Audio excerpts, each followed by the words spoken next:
देखिए, मुझे भारत में इसका कोई असर होता नज़र नहीं आ रहा, क्योंकि मोदी जी की तो एप्स्टीन से बड़ी बड़ी फाइलें कितनी आ चुकी हैं। उनके खुद जो अभी दिल्ली में केंद्र में दिल्ली के जो कानून मंत्री हैं कपिल मिश्रा जी, उन्होंने ही उनके बारे में पूरी कसीदे पढ़े हैं उनकी शान में। वो भी वीडियो अब तो वायरल हो रही है ना, खूब कसीदे पढ़े हैं ना वो, किस प्रकार के व्यक्तित्व रखते हैं मोदी जी और अमित शाह जी। तो इनको कोई फर्क पड़ने वाला नहीं है। आप एक बात समझ लीजिए, जब तक ईवीएम से चुनाव हो रहे हैं, आप कुछ भी बोल लीजिए, इन्हें कोई फर्क पड़ रहा है? चुनाव तो ये फिर भी जीतेंगे ईवीएम के माध्यम। जो कर्नाटक ने बिल पास किया उससे कुछ नहीं होने वाला, मैं अभी लिख के दे रहा हूँ आपको, क्योंकि ये अपराध हैं आतंकवादी गतिविधियों के, और उनके ऊपर हल्का करके एक ऐसा हल्का फुल्का केस लगाना ये न्याय नहीं है, ये अन्याय है। कर्नाटक की, तेलंगाना की, हिमाचल की गवर्नमेंट्स अगर कांग्रेस सीरियस है तो इनको आरएसएस और बीजेपी के जो कार्यकर्ता हिमाचल में आतंकवाद की गतिविधियों में लिप्त हैं, जो कार्यकर्ता तेलंगाना में और कर्नाटक में जो ये हिंदू राष्ट्र बनाने की बात कर रहे हैं, हिंदू मुस्लिम कर रहे हैं, ये सब आतंकवाद की गतिविधियां हैं। उनके खिलाफ आतंकवाद के केस जब तक दर्ज नहीं कराए जाएंगे, ये गतिविधियां रुकने वाली नहीं है।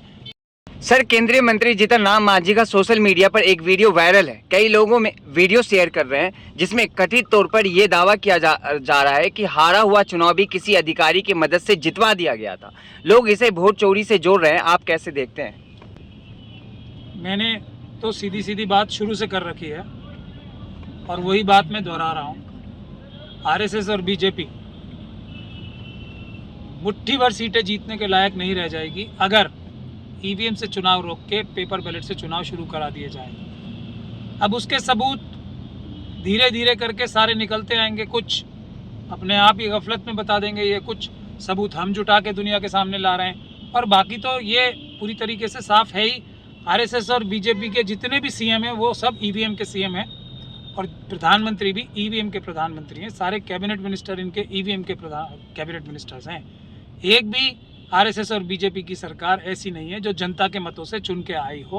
अब बात सिर्फ इतनी है कि ये विपक्ष की पॉलिटिकल पार्टीज आंदोलन करने के लिए कब तैयार होंगी। अभी तक तो मुझे कोई खास मजबूत तैयारी लगती नहीं है उनकी। जनता को बहुत शीघ्र ही इस आंदोलन को करके ये ईवीएम द्वारा चुनी गई सरकारों को हटा के असली मतों से चुनी हुई सरकारों को लाना पड़ेगा। ऐसा मैं बार बार लोगों को बता भी रहा हूँ, समझा भी रहा हूँ। जितिन मांझी साहब ने एक छोटा सा सबूत दिया है जिसका फायदा उनको स्वयं को हुआ है, लेकिन बड़ा फायदा जो सब कैंडिडेट्स को हो रहा है।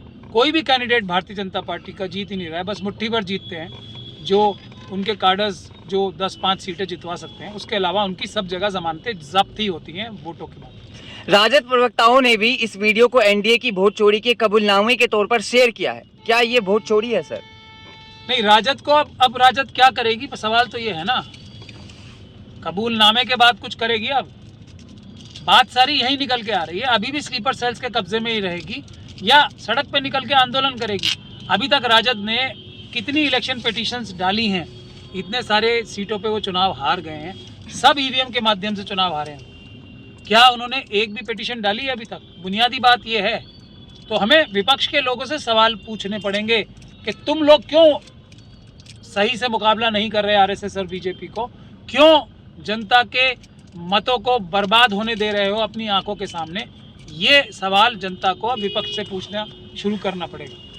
संसद का सत्रकालीन सत्र स्थगित हो गया है, लेकिन ये सत्र बिना प्रदूषण पर चर्चा के ही समाप्त हो गया है। क्या किसी को दिल्ली और एनसीआर के प्रदूषण की कोई चिंता नहीं है सर? चिंता तो जनता को अपने आप की अपनी करनी है ना। विपक्ष कोई मजबूती से कार्य कर पा रहा है, और मोदी जी, अमित शाह जी तो ये अडानी, अंबानी और यूसुफ लुलू जैसे लोगों को पूरा देश ही बेच दें तो कोई मुझे हैरानी नहीं होगी। प्रधानमंत्री जी ने तो अपने महल में पूरे इंतजाम करा रखे हैं, उसका नाम भी ऐसा कर दिया है कि वहाँ अब कोई कुछ शिकायत करने भी ना जाए। तो अब जब ये हालात हैं तो प्रधानमंत्री जी, आरएसएस और बीजेपी तो सब मजे ले रहे हैं ना। कोई बाहर घूमने जा रहा है, किसी ने अपने घर में एयर प्यूरिफायर लगा लिए हैं, सब लोग ऐश और इशरत की ज़िंदगी जी रहे हैं। ये तो जनता मर रही है, जनता जहरीली हवा सूंघ रही है। दिल्ली ही क्या, कि सारे महानगरों में। और अडानी जी को पेड़ काटने से फुर्सत नहीं है, मोदी जी को उन्हें पेड़ काटने की खुली छूट देने से फुर्सत नहीं है। उधर वंतारा का दूसरा अंबानी जी दूसरी तरीके से लूट रहे हैं देश को, वो दूसरी तरह से लूट रहे हैं देश को। पूरा लूट का कारोबार गर्म है। जनता को आरएसएस और बीजेपी के हर एक व्यक्ति को कटघरे में खड़ा करना पड़ेगा, जब ही कुछ हो सकता है। जेफरी एप्स्टीन की फाइल खुल रही है, कई लोगों की तस्वीरें सोशल मीडिया पर वायरल की गई है। इस पूरे मामले पर आपकी क्या टिप्पणी है? देखिए, मुझे भारत में इसका कोई असर होता नजर नहीं आ रहा, क्योंकि मोदी जी की तो एप्स्टीन से बड़ी बड़ी फाइलें कितनी आ चुकी हैं। उनके खुद जो अभी दिल्ली में केंद्र में दिल्ली के जो कानून मंत्री हैं कपिल मिश्रा जी, उन्होंने ही उनके बारे में पूरी कसीदे पढ़े हैं उनकी शान में। वो भी वीडियो अब तो वायरल हो रही है ना, खूब कसीदे पढ़े हैं ना, वो किस प्रकार के व्यक्तित्व रखते हैं मोदी जी और अमित शाह जी। तो इनको कोई फर्क पड़ने वाला नहीं है। आप एक बात समझ लीजिए, जब तक ईवीएम से चुनाव हो रहे हैं, आप कुछ भी बोल लीजिए, इन्हें कोई फर्क पड़ रहा है? चुनाव तो ये फिर भी जीतेंगे ईवीएम के माध्यम से। इसीलिए ईवीएम सब बीमारियों की जड़ है। एप्स्टीन फाइल आ जाए, उसमें कितनी भी वीडियो आ जाए, किसी की भी आ जाए, कोई फर्क ही नहीं पड़ेगा, फिर भी जीतेंगे चुनाव, क्योंकि जनता ही तो इनके खिलाफ वोट देगी। जनता इन्हें एक भी वोट न थे, फिर भी ये जीतेंगे। फेक न्यूज बड़ा चैलेंज है। इसी बीच कर्नाटक विधानसभा ने नफरती भाषण रोकने वाला एक नया विधेयक पास कर दिया। इसी बीच गुरुग्राम में एक बीजेपी नेता गिरफ्तार हुए हैं, जिस पर फेक न्यूज और नफरत भड़काने का आरोप है। आपकी क्या टिप्पणी है सर? देखिए, कानून इस समय भी बहुत मजबूत है, लेकिन इतने बड़े बड़े जो आतंकवादी गतिविधियां हैं, उनको फेक न्यूज़ बताना, उनको हेट स्पीच बताना, ये अपने आप में एक समझदारी का काम नहीं है। जो कर्नाटक ने बिल पास किया उससे कुछ नहीं होने वाला, मैं अभी लिख के दे रहा हूँ आपको, क्योंकि ये अपराध हैं आतंकवादी गतिविधियों के, और उनके ऊपर हल्का करके एक ऐसा हल्का फुल्का केस लगाना, ये न्याय नहीं है, ये अन्याय है।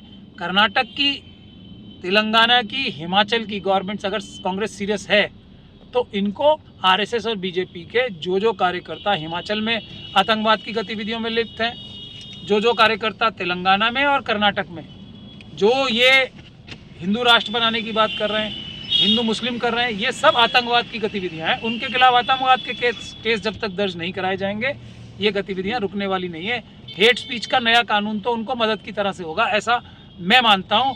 और अगर इसको ध्यान से देखा जाएगा आने वाले समय में, तो देखेंगे इस प्रकार के जो आतंकवादी गतिविधियां हैं वो और बढ़ेंगी। सर, बिहार के सीएम नीतीश कुमार ने एक महिला डॉक्टर का नकाब खींचा था। अब इस मामले पर बवाल मचा हुआ है। हालांकि अभी भी इस कृत्य के लिए नीतीश कुमार की तरफ से कोई माफी नहीं मांगी गई है। आपकी क्या टिप्पणी है? नहीं, उन्होंने जो भी किया है पूरी प्लानिंग के साथ आरएसएस और बीजेपी के निर्देशों पे किया है, तभी तो ना वो माफ़ी मांगेंगे। ये इसका लॉजिक है माफ़ी ना मांगने का। और उससे भी बड़ी बात यह है कि बहुत सारे बीजेपी के मंत्री जो हैं, निषाद साहब जो हैं और दूसरे लोग जो हैं, पूरी उनकी जो आरएसएस की एक फ़ौज है सोशल मीडिया पे भी और दूसरे प्रकार से भी, वो सब इस प्रकार की घृणित बातें कर रहे हैं, जिनको सुन के भी कोई शरीफ इंसान अपने कानों में उंगलियां दे लेगा। वो तो कह रहे हैं सिर्फ हिजाब ही तो छुआ था, कपड़े तो छुए थे, कुछ और तो नहीं छुआ था। क्योंकि आरएसएस और बीजेपी वाले लोग तो महिलाओं को एक उपभोग की वस्तु समझते हैं ना। उनका चाल चरित्र और चेहरा महिलाओं को के ऊपर अत्याचार करने का, लूट खसोट करने का है। तो उनका तो चाल चरित्र और चेहरा यही है, उनको इस बात की कोई शर्म थोड़ी आएगी। और वोटों की परवाह है ही नहीं, क्योंकि वोट तो ईवीएम से मिलनी है। वरना नीतीश कुमार जी स्वयं जनता को अगर आंसरेबल होते तो क्या उनकी पार्टी या उनकी स्वयं की तरफ से कोई सफाई नहीं आती कि मेरा ये मकसद नहीं था, या मैंने उसको किसी और नज़र से देखा था, मैंने उसको उस प्रकार से गंदी नज़र से नहीं देखा था। इतना तो कम से कम बता सकते थे। वो भी नहीं बताएंगे, क्योंकि ज़रूरत नहीं है बताने की। चुनाव तो वो ईवीएम से जीते हैं। सर, आखिरी सवाल है। टीएमसी सांसद मोहिया मोहित्रा को केस 4 क्योरी केस में दिल्ली हाईकोर्ट ने बड़ी राहत देते हुए उनके खिलाफ चार्जशीट के लोकपाल के आदेश को रद्द कर दिया है। इससे पहले नेशनल हेराल्ड केस में भी विपक्ष को राहत मिली थी। अब सवाल उठने लगा है कि क्या एजेंसी का दुरुपयोग हो रहा है? सर, देखिए, नेशनल हेराल्ड केस में तो मैं जो इसको टेम्पररी रिलीफ लोग कह रहे हैं, मैं उसको मानने को तैयार नहीं हूँ। मेरा उसमें ओपिनियन साफ है कि ईडी जो है, अब जो चीज़ें अदालत ने बताई हैं इस केस का संज्ञान ना लेने की वजह के तौर पे, उसको पूरा करके ईडी दूसरे झूठे सबूत पैदा करेगी और एक पुख्ता कंप्लेंट नेशनल हेराल्ड के केस में बहुत जल्द फाइल करेगी, ऐसा मेरा मानना है।